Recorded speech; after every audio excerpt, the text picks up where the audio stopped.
إن الحمد لله نحمده ونستعينه ونستغفره ونعوذ بالله من شرور أنفسنا ومن سيئات أعمالنا.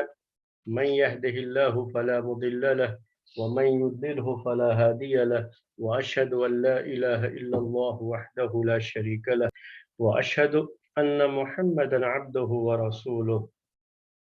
يا أيها الذين آمنوا اتقوا الله حق تقاته ولا تموتن إلا وأنتم مسلمون. يا أيها الناس اتقوا ربكم الذي خلقكم من نفس واحدة وخلق منها زوجها وبث منهما رجالا كثيرا ونساء، واتقوا الله الذي تساءلون به والأرحام إن الله كان عليكم رقيبا. يا أيها الذين آمنوا اتقوا الله وقولوا قولا سديدا يصلح لكم أعمالكم ويغفر لكم ذنوبكم، ومن يطع الله ورسوله فقد فاز فوزا عظيما. أما بعد فإن خير الحديث كتاب الله، وخير الهدي هدي محمد صلى الله عليه وسلم، وشر الأمور محدثاتها، وكل محدثة بدعة، وكل بدعة ضلالة، وكل ضلالة في النار.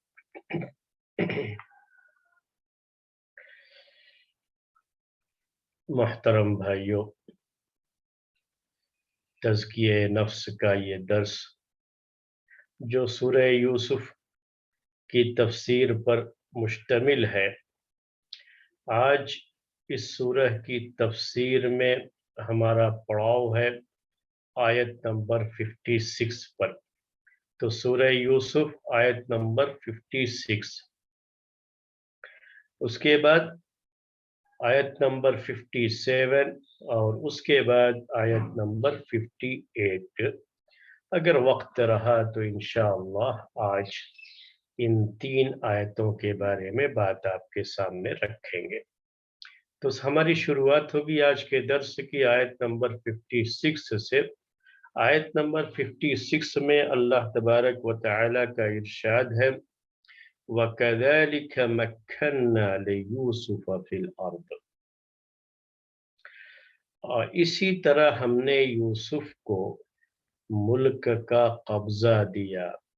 وَكَذَلِكَ مَكَّنَّا لِيُوسُفَ فِي الْأَرْضِ، اور ایسے ہی ہم نے یوسف کو زمین میں حاکم بنا دیا، اور اہل زمین پر ہم نے ان کی حکومت قائم کر دی۔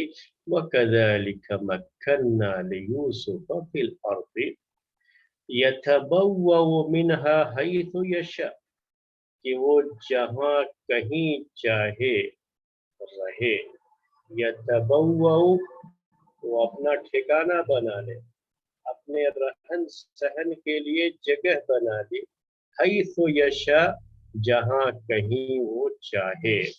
تو اس طرح سے ہم نے یوسف کے لیے زمین میں غلبہ عطا فرمایا، قبضہ عطا فرمایا، حکومت عطا فرمائی کہ وہ جہاں چاہیں وہاں رہیں، سکونت اختیار کریں۔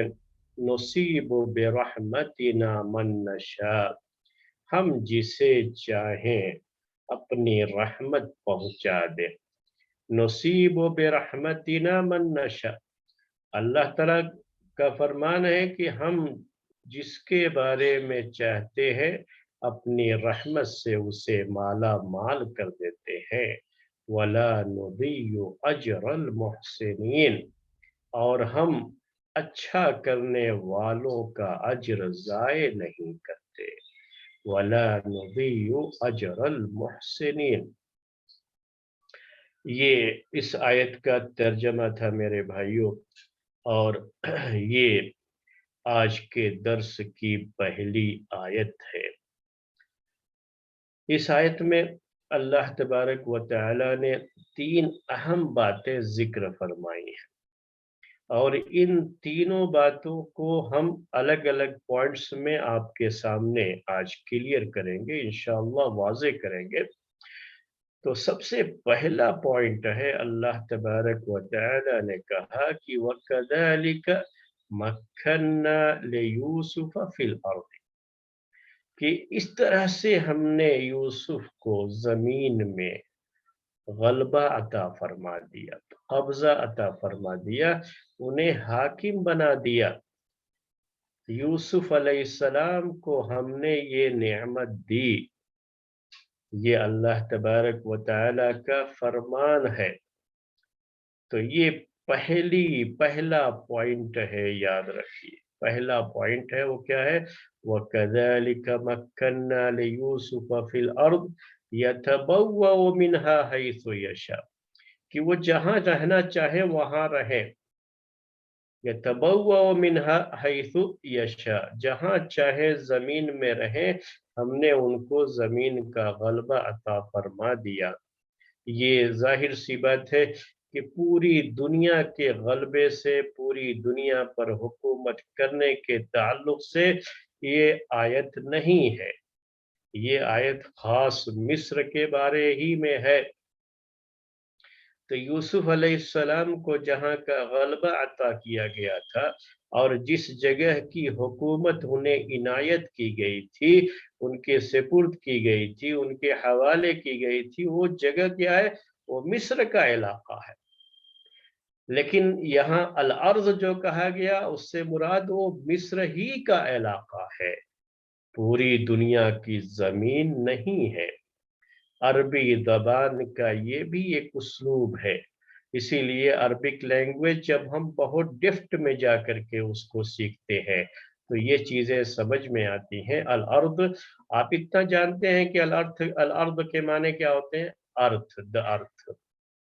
لیکن یہ الارض میں جو ال ہے یہاں پر عربی زبان میں، یہ ال کے بہت سے معنی آتے ہیں عربی زبان میں، یعنی بہت سی چیزوں کے لیے اسے یوز کیا جاتا ہے، استعمال کیا جاتا ہے۔ اس میں سے ایک کہتے ہیں عہد خارجی عربی میں۔ عہد خارجی کا مطلب ہوتا ہے کہ جس چیز کا پہلے سے ذکر چلا آ رہا ہے اسی کو یہ چیز بتاتی، یہ ال جو ہے اسی کے بارے میں بتاتا ہے۔ تو اس سے پہلے جو یہ ذکر چلا آ رہا ہے وہ مصر کی سرزمین کا ہے، مصر کی زمین کا ہے، ذکر مصر کے بارے میں چلا آ رہا ہے۔ تو یہاں الارض سے مراد کیا ہوگا؟ ال کی وجہ سے مصر کی زمین ہی اس سے مراد ہوگی۔ کوئی پڑھنے والا یہ نہ کہنا شروع کر دے گی نہیں بھئی آپ ایسا کیوں کہہ رہے ہو مصر، یہ تو الارض ہے۔ ہم پڑھتے رہتے ہیں قرآن میں جو ہے السماوات والارض کی جو ہے ہیون اینڈ دا ارتھ، ہم تو یہ پڑھتے رہتے ہیں، یہ تو پوری زمین کے بارے میں بات ہوتی ہے الارض۔ ہاں وہاں پر جو الارض ہے وہ جنس کا کہا جاتا ہے، یہ الگ الگ معنی ہوتا ہے ال کا بھی عربی زبان میں، اس کو جنس کا کہتے ہیں۔ جب جنس کا ہوتا ہے تو اس کا مطلب ہوتا ہے ہول ارتھ۔ لیکن یہاں پر جو ہے یہ مصر کے بارے میں پہلے سے بات چلی آ رہی ہے، تو اسی مصر کے بارے میں یہاں بات کہی جا رہی ہے۔ تو اللہ تبارک و تعالیٰ نے کہا کہ اس طرح سے ہم نے یوسف علیہ السلام کو مصر کی زمین پر غلبہ عنایت کر دیا، ان کی حکومت ہو گئی مصر کی اس سرزمین میں۔ اب جب حکومت ان کی ہے تو وہ جہاں چاہیں گے رہیں گے، جہاں چاہیں گے جائیں گے، جہاں چاہیں گے آئیں، جہاں سے چاہیں گے آئیں گے۔ یہ آنا جانا رہنا سہنا یہ سب کی سب اب ان کے ارادے کے لحاظ سے ہوتا ہے۔ دوسرے الفاظ میں اسے کیا کہا جاتا ہے کہ آزادی۔ انسان کو جب آزادی ملتی ہے تو یہ بھی اللہ تبارک و تعالی کی بڑی نعمت ہے، اللہ تبارک و تعالی کی یہ بڑی نعمت ہے، یاد رکھیے گا۔ ایک ہوتا ہے کہ انسان غلامی کی زندگی بسر کرتا ہے، کسی کا غلام بن کر کے رہتا ہے، غلام کہے مالک کہے اٹھو تو اٹھ جاؤ، کہے بیٹھو تو بیٹھ گئے، جاؤ فلاں جگہ تو وہاں چلے گئے، وہاں سے یہاں چلے جاؤ تو وہاں چلے گئے۔ جیسا آرڈر ہوتا ہے باس کا اس آرڈر کے پر ہی جو ہے ریموٹ جو ہے باس کے جو ہے ہاتھ میں ہے، اور اسی پر ایک کھلونا بن جاتا ہے امپلائی، جیسا وہ چاہے گا ریموٹ کنٹرول سے اس کو گھماتا رہتا ہے۔ تو بڑا فرق ہے دونوں زندگیوں میں بڑا فرق ہوتا ہے میرے بھائیوں. آپ خود باس ہو اور دوسرے یہ ہے کہ آپ کا باس کوئی اور ہو، آپ کا حاکم کوئی اور ہو، آپ محکوم ہو اور آپ پر حکم چلانے والا کوئی اور ہو. تو وہ حکم چلانے والا جیسے آپ کو کنٹرول کرتا ہے ویسے ہی آپ کی حرکتیں ہوتی رہتی ہے. تو ریموٹ کنٹرول کسی اور کے ہاتھ میں ہوتا ہے، لیکن یہی ریموٹ کنٹرول جب آپ کے ہاتھ میں آ جائے تو زندگی کا انداز بدل جاتا ہے.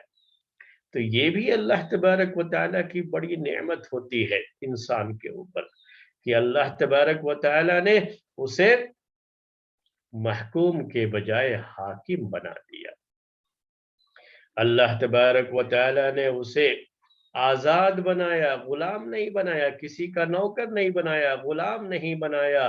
وہ اپنی مرضی کے لحاظ سے اپنے فیصلے خود کرتا ہے. دوسرے کے فیصلوں کو اسے نافذ کرنے کا مسئلہ نہیں ہوتا ہے کہ جو دوسرا کہے اسی کے مطابق اس کو جانا ہے. تو حاکم اور محکوم کی زندگی میں یہ بڑا بنیادی فرق ہوتا ہے.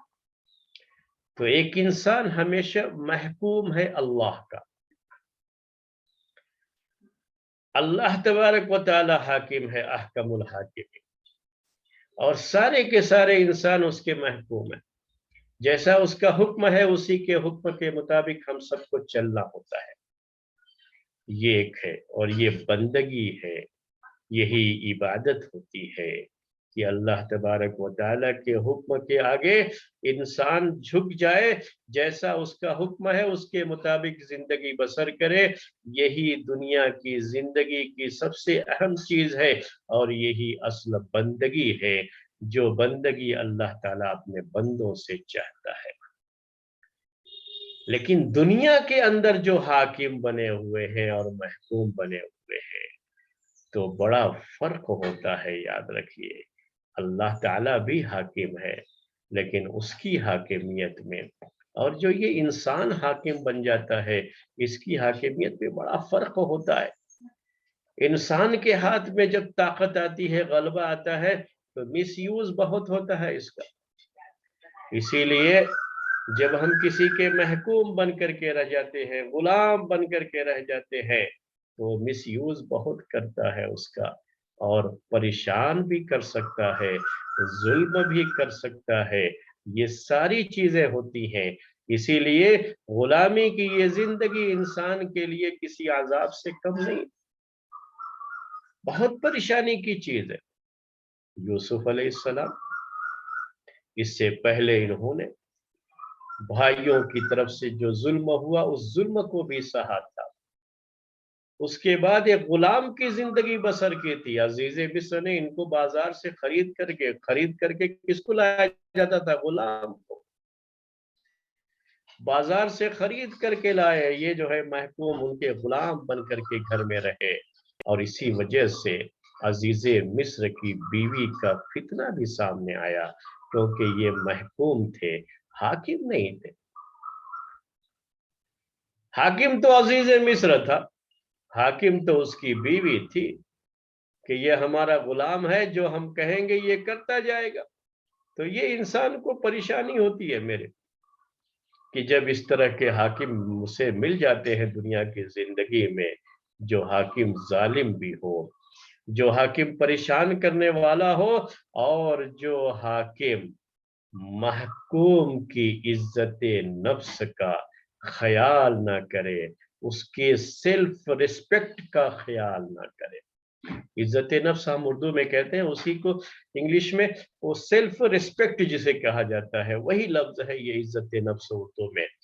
تو اگر اس کا خیال نہ کرے تو انسان کی عزت مجروح ہو جاتی ہے، اس کا دل زخمی ہو جاتا ہے، اندر سے جو ہے وہ بے چینی اور اضطراب محسوس کرتا ہے، زندگی میں اسے سکون نہیں رہتا. اس لیے کسی کو اگر اللہ تعالی حاکم بنا دے، اسے باس بنا دے، آج کی زبان میں کہنا ہو تو ہم آپ لوگوں سے یہ کہہ سکتے کہ ٹیم لیڈر بنا دے، تو یہ بھی اللہ تبارک و تعالی کی بڑی نعمت ہوتی ہے. کہ اب چابی اس کے ہاتھ میں ہے، اور اچھا اگر ہو گیا ہو، ظالم نہیں، جب یہ چابی ہاتھ میں آئے تو پھر کسی پر ظلم نہیں کیا، نہیں ہونا چاہیے۔ جیسے اللہ تبارک و تعالی حاکم ہے تو وہ ذرہ برابر بھی اپنے محکوم پر، اپنے بندوں پر ظلم نہیں کرتا ہے، ذرہ برابر بھی کسی پر ظلم نہیں کرتا۔ تو یہاں پر بھی اللہ تعالیٰ کو یہی پسند ہے کہ اللہ تبارک و تعالیٰ نے اپنے بندوں میں سے جس کو بھی یہ نعمت دی ہے اسے حاکم بنایا، تو اللہ تعالیٰ یہی چاہتا ہے کہ اس کا بندہ بھی انصاف پسند بنے، اور ذرہ برابر بھی اپنے جو ہے انڈر کام کرنے والوں پر، اپنے ماتحت لوگوں پر، اپنے محکوم پر، اپنی رعایا اور پبلک پر کسی طرح کا کوئی ظلم نہ کرے۔ طاقت کے ساتھ انسان کا دل کبھی سخت ہوتا ہے اور وہ ظلم کرنا شروع کر دیتا ہے۔ اللہ تعالیٰ کو یہ چیز سخت ناپسند ہے، اسی لیے دنیا کے ایسے حاکم جو انصاف پسند ہیں، قیامت کے دن اللہ تعالیٰ ان کو بڑا اونچا مقام دے گا۔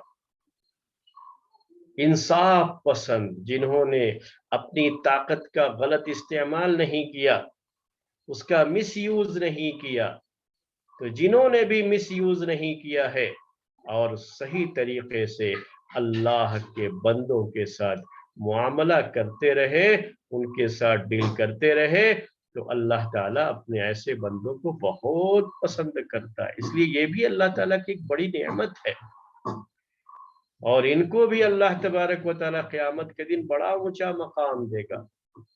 لیکن اکثر یہ ہوتا ہے کہ انسان طاقت کے نشے میں اللہ تعالیٰ کی حاکمیت کو بھول جاتا ہے، اور یہ سمجھنے لگتا ہے کہ میں ہی سب کچھ ہوں، جیسے فرعون نے، مصر کے فرعون نے دعویٰ کر دیا تھا کہ جو ہے میں ہی سب کچھ ہوں۔ تو ایسا اکثر ہوتا ہے کہ آدمی طاقت کے نشے میں یہ بھول جاتا ہے کہ ہم سے اوپر بھی کوئی حاکم ہے، اور وہ تو بڑی قدرت والا ہے، جس دن اس نے رسی کو ٹائٹ کر دیا تو پھر ہم کہیں کے نہیں رہیں گے۔ تو ایسا شخص کبھی بھی مس یوز نہیں کرتا عہدے کا، مس یوز نہیں کرتا جو دنیا میں اسے غلبہ اور حکومت عطا کی گئی ہے، وہ مس یوز نہیں کرتا ہے، اور ایسے ہی لوگ اللہ تعالیٰ کو پسند ہے۔ تو یہ پہلا پوائنٹ تھا، اللہ تعالیٰ نے اس نعمت کا ذکر کیا ہے کہ ہم نے یوسف کو زمین میں اس طرح سے غلبہ عطا فرما دیا۔ یوسف جو کسی زمانے میں محکوم تھے، غلام تھے، جیل میں ڈالا گیا، بڑی پریشانیاں جھیلی، لیکن ان سب کے بعد کیا ہوا؟ اللہ تعالیٰ نے انہیں حاکم بننے کی نعمت بھی عطا کی ہے۔ تو اللہ تعالیٰ نے اس نعمت کا خاص ذکر کیا ہے، اسی کی طرف میں نے آج کا پہلا پوائنٹ جو میں نے پیش کیا اسی کے بارے میں پیش کیا، یہ بھی نوٹ کرنے کی بات ہے۔ تو اگر آپ میں سے کسی کو ایسا کوئی موقع ملتا ہے تو یہ بھی سمجھیے اللہ تعالیٰ کی بڑی نعمت ہے، اور اس نعمت کا ہمیں شکر ادا کرنا چاہیے۔ خواتین بھی اگر درس میں ہوں تو ان کے بارے میں بھی جو ہے میں ان سے یہ بات کہنا چاہوں گا کہ بعض مرتبہ گھر والے ان کو تھوڑی فریڈم دیتے ہیں، آزادی دیتے ہیں۔ شوہر کی طرف سے تھوڑی فریڈم تھی، آزادی تھی، اسی طرح سے محکوم کو، یعنی جو کسی کے انڈر کام کرتے ہیں، وہ جو ہے ان کا جو باس ہوتا ہے ان کو تھوڑی فریڈم دیتا ہے، آزادی دیتا ہے کام کرنے کے تعلق سے۔ تو اس فریڈم کا بھی مس یوز نہیں ہونا چاہیے، یہ بھی بہت ضروری ہے۔ اکثر ایسا ہو جاتا ہے کہ جب جو ہے بیوی کو شوہر کی طرف سے تھوڑی آزادی ملتی ہے یا شوہر کے گھر والوں کی طرف سے آزادی ملتی ہے تو وہ مس یوز کا شکار ہوتا ہے، وہ اپنے آپ کو کچھ اور سمجھنے لگتے ہیں۔ ہاں سمجھتے ہیں اب تو ہم بالکل آزاد، نہیں ویسا نہیں ہے۔ دنیا میں رہتے ہوئے انسان کبھی بھی آزاد مکمل طریقے سے کہ اس پر کوئی پابندی نہیں، ایسا نہیں ہے۔ رب کی طرف سے تو پابندی ہے، یاد رکھیے، ہمیشہ ہمیشہ یہ پابندی رہے گی۔ آزادی جو ہوتی ہے غلط پابندیوں سے جو پریشانی ہوتی ہے اس سے آزادی ہوتی ہے۔ لیکن اس آزادی کا مطلب یہ نہیں ہوا کہ جو ہے پھر اب یہ شروع ہو جائے کہ ہم اب آزاد ہیں، ہم جو چاہے کرتے پھریں، اور کہیں تھوڑی سی جو ہے روک ٹوک ہو جائے، کوئی بات ہو جائے تو فوراً جو ہے آپ ایسا کر رہے ہیں، آپ ایسا کر رہے ہیں، آپ ایسے، آپ مجھے ستا رہے ہیں۔ نہیں، پہلے ہی جب سامنے والے نے ٹرسٹ کر کے آپ کو آزادی دی تو آپ کو اس کا بھرم رکھنا ہوتا ہے، آپ اس کے ٹرسٹ کو قائم رکھنا ہوتا ہے، اعتماد کو قائم رکھنا ہوتا ہے، یہ بہت ضروری ہے۔ اس کا مس یوز نہیں ہونا چاہیے، اگر مس یوز ہو گیا تو پھر کیا ہے، اس کا مطلب یہ ہوتا ہے کہ یہ انسان اللہ تعالیٰ کی دی گئی اس نعمت کا شکر گزار نہیں بنا۔ اس کی شکر گزاری یہی ہے کہ اس فریڈم کا ہم مس یوز نہ کریں، یہی شکر گزاری ہے۔ اور اگر نہیں مس یوز نہیں کریں گے تو کیا ہوگا؟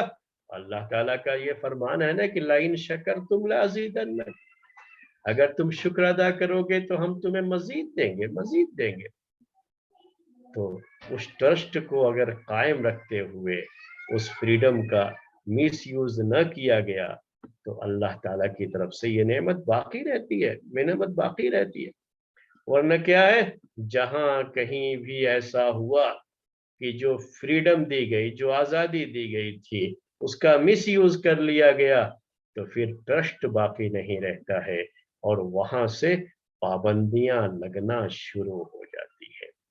تو یہ جو نعمت تھی، ہم ناشکری کی وجہ سے اس نعمت کو کھو دیتے ہیں میرے بھائیوں۔ تو یہ بھی نعمت ہے اللہ تعالیٰ کی، ہمیں سمجھنا چاہیے۔ ہم سمجھتے ہیں کہ شاید نعمت صرف یہی ہے کہ ہم کو بہت دولت مل جائے تو یہ نعمت ہے، نہیں نہیں، نعمت کی مختلف شکلیں ہیں جو ہمیں ملتی رہتی ہیں، تو یہ بھی ایک شکل ہے نعمت کی۔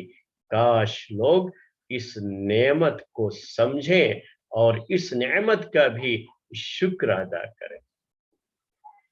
تو یہ ایک بات ہے، وَكَذَلِكَ مَكَّنَّا لِيُوسُفَ فِي الْأَرْضِ يَتَبَوَّأُ مِنْهَا حَيْثُ يَشَاءُ۔ اس کے بعد کیا کہا اللہ تعالیٰ نے؟ یہ پہلا پوائنٹ تھا، ہم نے وہ کلیئر کیا، نصیب برحمتنا من نشاء، ہم جسے چاہتے ہیں اپنی رحمت اس تک پہنچا دیتے ہیں۔ نصیب برحمتنا، ہم اپنی رحمت کو پہنچاتے ہیں، من نشاء، اس تک جس کو ہم چاہتے ہیں۔ تو اللہ تعالیٰ جس کو بھی چاہے اس تک اپنی رحمت کو پہنچا دیتا ہے، یہ نوٹ کر لیجیے۔ اللہ تبارک و تعالیٰ نے یوسف علیہ السلام کے اس قصے میں یہ ذکر کیا ہے، کس کے لیے ذکر کیا؟ ہم لوگوں کے لیے، پوری امت کے لیے، سارے انسانوں کے لیے، ان کی ہدایت کے لیے، ان کی رہنمائی کے لیے اللہ تبارک و تعالیٰ نے یہ بتا دیا ہے کہ ہم اپنی رحمت پہنچاتے ہیں جس کو چاہتے ہیں۔ کیا اس سے فائدہ کیا ہوا؟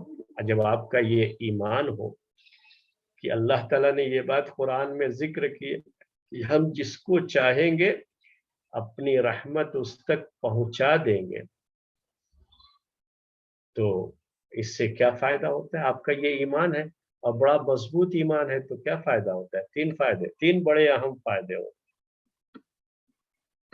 اور یہ نوٹ کر لیجئے گا، یہ ہم سب کی زندگیوں سے اس کا بڑا گہرا تعلق ہے، اس لیے نوٹ کر کے رکھیے، اپنی زندگی میں اس کو جو ہے اہمیت دیجئے۔ پہلی بات کیا ہے کہ جب یہ یقین ہے ہمیں کہ اللہ تبارک و تعالی اپنی رحمت کو جب ہم تک پہنچانا چاہے گا تو یہ رحمت ضرور پہنچے گی۔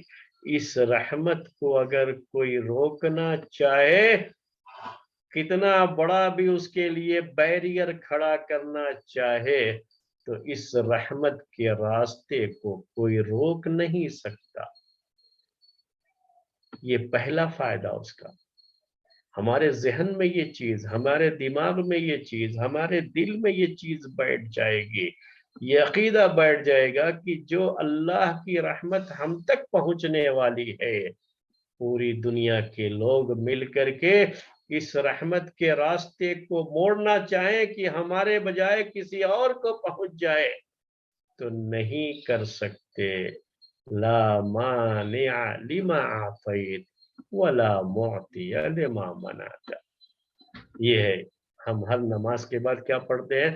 اللہم لا مانع لما اعطیت، اے اللہ جو کچھ تو دے رہا ہے اسے کوئی روکنے والا نہیں ہے، وہ جس کو چاہے گا اس کی رحمت اس تک پہنچ جائے گی۔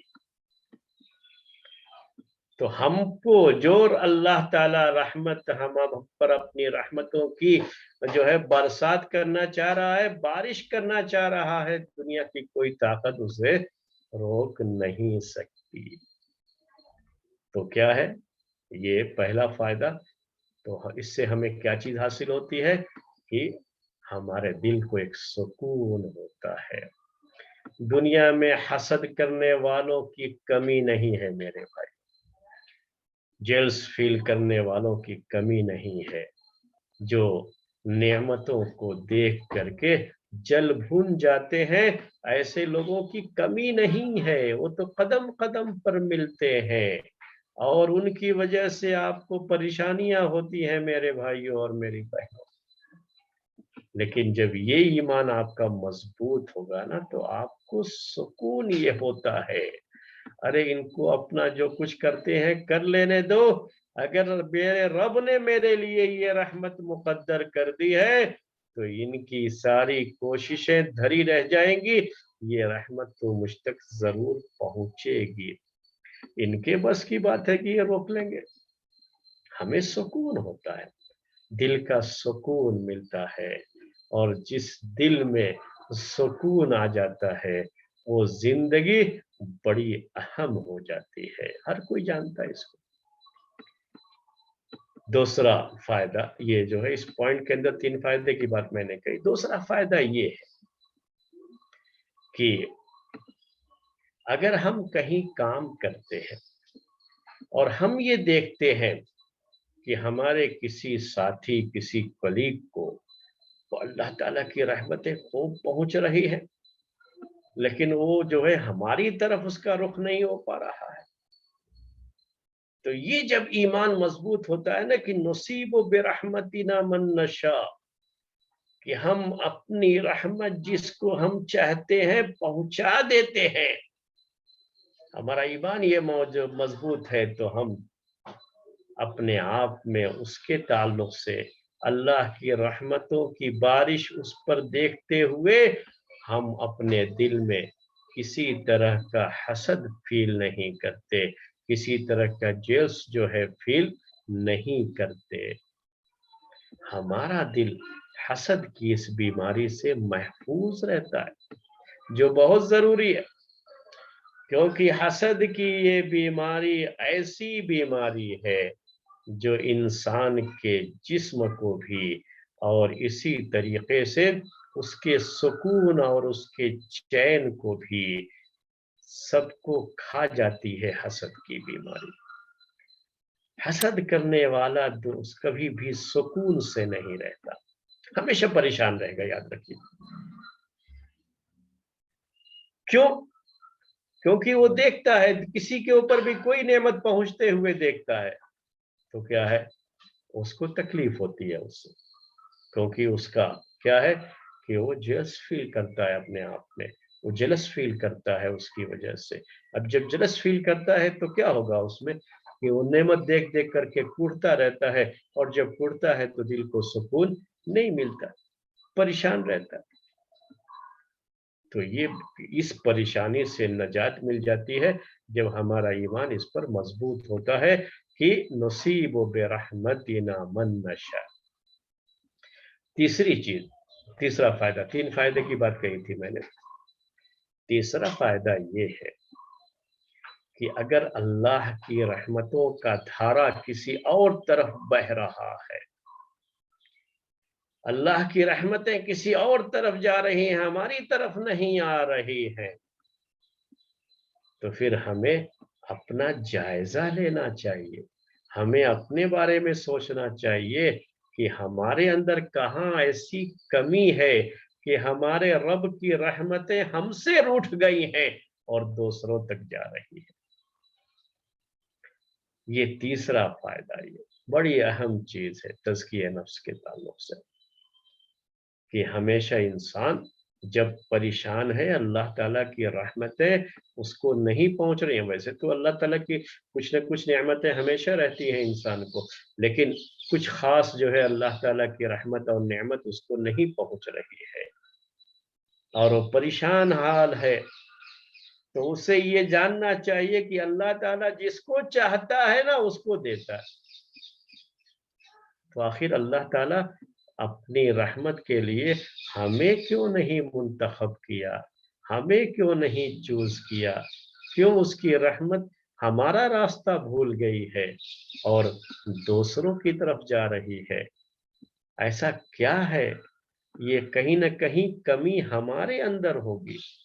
کون سی ایسی چیز ہے ہماری زندگی میں کہ اس کی وجہ سے اللہ تعالیٰ کی رحمت ہم تک نہیں پہنچ پا رہی ہے، اور اللہ تعالیٰ کی رحمت کے جو فرشتے ہیں، رحمت کے جو فرشتے ہوتے ہیں جو اللہ تعالیٰ کی رحمت لے کر کے آتے ہیں، وہ ہمارے گھر کا راستہ کیوں بھول گئے ہیں؟ یہ جو ہے جائزہ لینے کی ضرورت ہے، یہ ہمیں اپنے آپ کا حساب کرنے کی ضرورت ہے، محاسبہ کرنے کی ضرورت ہے کہ ہماری زندگی میں کمی کہاں رہ گئی ہے۔ تو یہ میرے خیال میں تینوں پوائنٹس آپ کو سمجھ میں آ گئے ہوں گے۔ اب آخری پوائنٹ اس آیت میں کیا ہے؟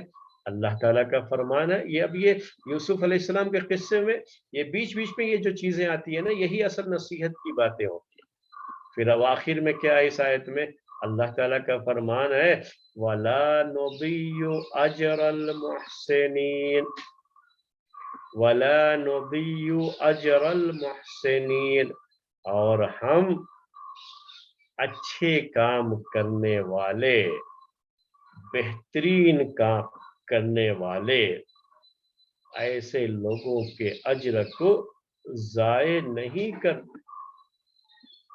لا نضیع، ہم ضائع نہیں کرتے ہیں، برباد نہیں کرتے ہیں اجر المحسنین۔ اجر کیا ہے؟ بدلہ۔ جو بھی اچھا کام کرنے والا ہے اللہ تعالی دنیا میں اس کا اجر اسے ضرور دیتا ہے، کبھی بھی وہ اجر ضائع نہیں ہوتا ہے۔ اور یہ دنیا کی بات، پھر آخرت میں تو اللہ تبارک و تعالیٰ کا جو اجر ہے وہ کن کے لیے ہے، وہ پھر آگے والی آیت میں ہے۔